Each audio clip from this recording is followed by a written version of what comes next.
RBI ने civil score को लेकर बनाया है 5 नियम, 1 तारीख से होंगे लागू। लोन लेने वाले जान ले फायदे की बात है। आरबीआई का न्यू रूल्स आ गया है। लोन लेने वालों के लिए सिविल स्कोर बहुत ही महत्वपूर्ण रखता है। जब आप किसी बैंक के पास लोन लेने के लिए जाते हैं तो सबसे पहले आपका सिविल स्कोर चेक किया जाता है और उसी के आधार पर बैंक ये निर्धारित करता है कि आपको लोन मिलेगा या नहीं। पिछले काफी समय से सिविल स्कोर के लेकर के आरबीआई के पास लोगों को शिकायत आ रही थी। इन शिकायतों को समाधान करने के लिए आरबीआई ने सिविल स्कोर को लेकर 5 नए नियम बनाए हैं। आपको बता दें कि नए नियम को 1 तारीख से लागू किया जाएगा। चलिए जानते हैं आखिर क्या है ये नए नियम। भारतीय रिजर्व बैंक की तरफ से सिविल स्कोर को लेकर के एक बड़ा अपडेट जारी किया गया है और इसके तहत कई नियम बनाए गए हैं। क्रेडिट स्कोर को लेकर बहुत सारी शिकायतें आ रही थी, जिसके बाद केंद्रीय बैंक ने नियमों को सख्त कर दिया है। इनके तहत क्रेडिट ब्यूरो में डेटा सुधार न होने की वजह से भी बतानी होगी।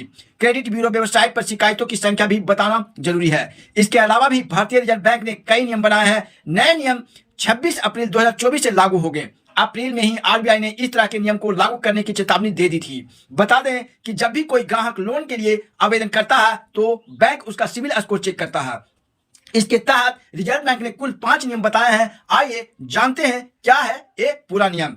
इसके अलावा भी आरबीआई ने कई नियम बनाए हैं। ये नियम 26 अप्रैल 2024 से लागू होंगे। आरबीआई ने पिछले दिनों इस तरह के नियमों को लागू करने की चेतावनी दे दी थी। बता दें कि जब भी कोई ग्राहक कभी लोन लेने के लिए आवेदन करता है तो बैंक उसका शिकायत सिविल स्कोर चेक करता है। इसके तहत रिजर्व बैंक ऑफ इंडिया ने कुल 5 नियम जारी किए हैं। पहला जो नियम है दोस्तों, उसको ध्यान से आप सुन लीजिए। अगर आप भी लोन लेने में या अपना सिविल स्कोर सही करने में इंटरेस्टेड है तो पहला नियम है, ग्राहक को भेजनी होगी सिविल चेक किए जाने की सूचना। जी हां दोस्तों, आरबीआई ने सभी क्रेडिट इंफॉर्मेशनल कंपनी से कहा कि जब भी कोई बैंक या एनबीएफसी किसी ग्राहक के क्रेडिट स्कोर चेक करता है तो उस ग्राहक को इनकी जानकारी भेजा जाना जरूरी है। इसकी जानकारी एसएमएस या ईमेल के जरिए भेजी जा सकती है।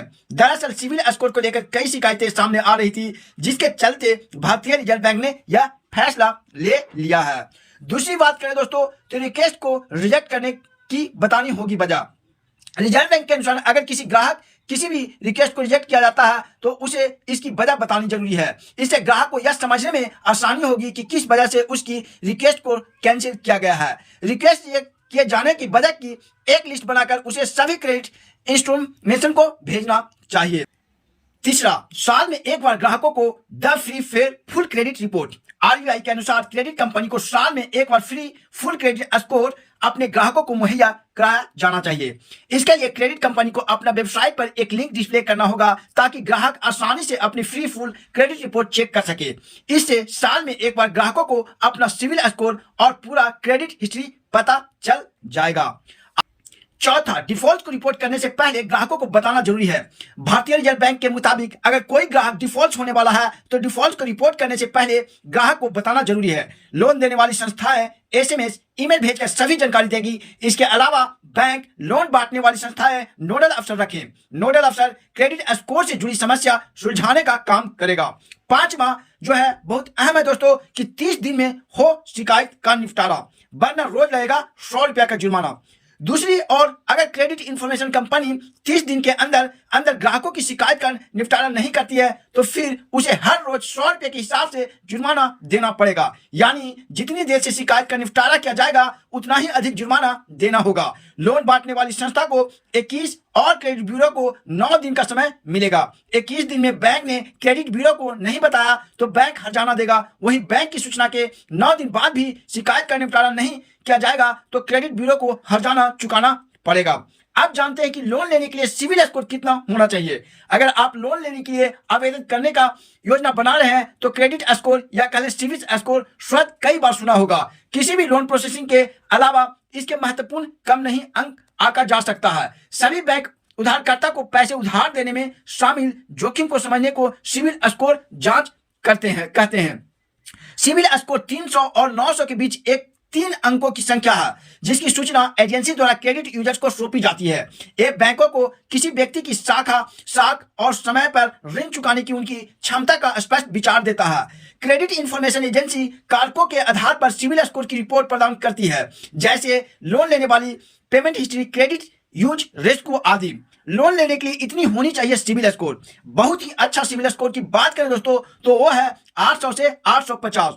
उससे कम है जो बहुत अच्छा ही माना जाता है वो है 799 से 740।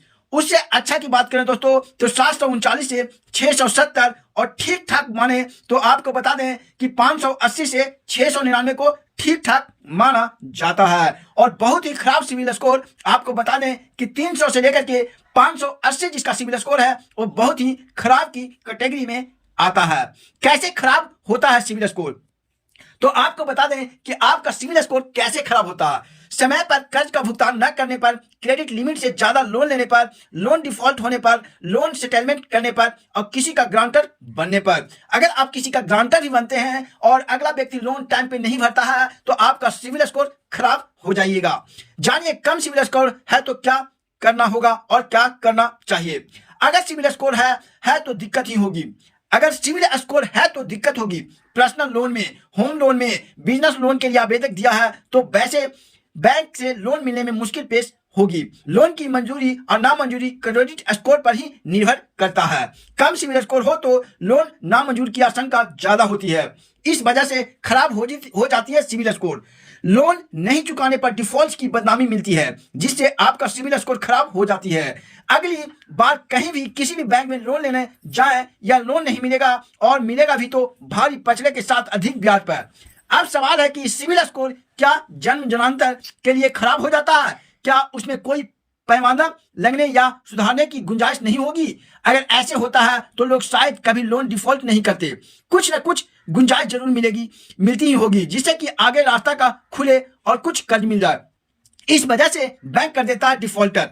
सिविल स्कोर का फंडा को एक साधारण उदाहरण से समझे। मान लें कि आपने घर बनाने के लिए बैंक से लोन लिया। शुरू में लोन की किस्त चुकाते रहे कि अचानक लॉकडाउन लग गया और आपका धंधा चौपट हो गया। इस परिस्थिति में आपके सामने किस्त बंद करने के अलावा कोई चारा न रहा। किस्त बंद होते ही बैंक ने आपका डिफॉल्ट की श्रेणी में डाल दिया। बाद में आर्थिक स्थिति ठीक हुई और आपने किस्त के बाकी बचे पैसे और उस पर पनपे ब्याज को भी बैंक में चुका दिया। इससे आपका लगता होगा कि जो सिविल स्कोर खराब हुआ होगा उसकी भरपाई हो जाएगी। आपने उम्मीदें तो ठीक रखी लेकिन जानकारों ने बताया कि सब कुछ करने के बावजूद कम से कम 2 साल तक सिविल स्कोर खराब रहता है। लंबित किस्त चुका दे या उसका ब्याज भी भर दे, 2 साल तक सिविल स्कोर नहीं सुधरता और इसका घाटा कई वित्तीय जरूरतों को देखा जाता है। तो दोस्तों आपको यह पोस्ट कैसा लगा जरूर इस वीडियो के नीचे कमेंट कीजिए। और हाँ, ये भी बताइए कि आप लोन लेने में इंटरेस्टेड हैं तो कौन सा लोन सबसे अच्छा होता है, इसके बारे में आप जानना चाहते हैं तो इस वीडियो के नीचे कमेंट कीजिए। हम आपको एक अनदर वीडियो में इसका पूरे विस्तार से चर्चा करेंगे। धन्यवाद दोस्तों, बाय बाय, टेक केयर।